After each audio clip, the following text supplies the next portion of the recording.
بسم اللہ الرحمن الرحیم۔ مکتوب نمبر 31 پارٹ 5۔ کارگزاریوں کو دیکھ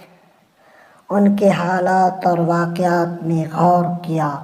اور ان کے چھوڑے ہوئے نشانات میں سیر و سیاحت کی، یہاں تک کہ گویا میں بھی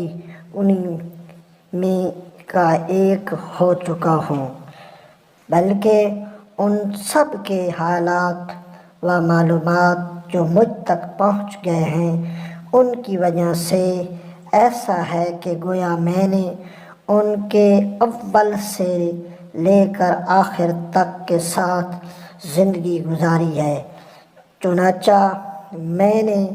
صاف کو گندے اور نفع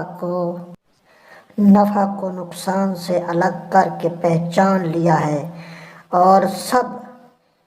کا نچوڑ تمہارے لیے مخصوص کر رہا ہوں،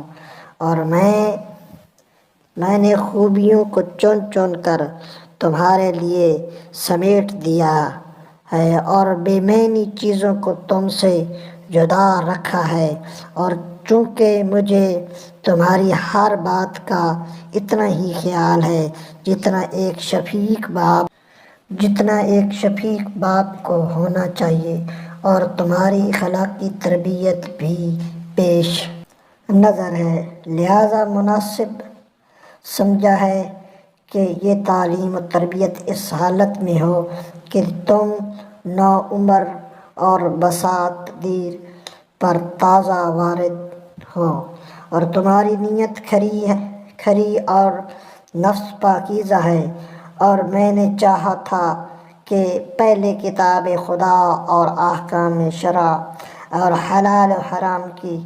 تعلیم دوں، اور اس کے علاوہ دوسری چیزوں کا رخ نہ کروں، لیکن یہ اندیشہ پیدا ہو گیا کہ کہیں وہ چیزیں جن میں لوگوں کے عقائد و مذہبی خیالات میں اختلاف ہے تم پر اسی طرح مشتبہ نہ ہو جائیں جیسے ان پر مشتبہ ہو گئی ہیں۔ باوجود یہ کہ ان غلط عقائد کا تذکرہ تم سے مجھے ناپسند تھا، مگر اس پہلو کو مضبوط کر دینا تمہارے لیے مجھے بہتر معلوم ہوا، اس سے کہ تمہیں ایسی صورتحال کے سپرد کر دوں جس میں مجھے تمہارے لیے ہلاکت اور تباہی کا خطرہ ہے، اور میں امید کرتا ہوں کہ اللہ تمہیں ہدایت کی توفیق دے گا اور صحیح راستے کی رہنمائی کرے گا۔ ان وجوہ سے تمہیں یہ وصیت نامہ لکھتا ہوں۔ بیٹا، یاد رکھو کہ میری اس وصیت سے جن چیزوں کی تمہیں پابندی کرنا ہے ان میں سب سے زیادہ میری نظر میں جس چیز کی اہمیت ہے وہ اللہ کا تقویٰ ہے، اور یہ کہ جو فرائض خدا کی طرف تم پر عائد ہے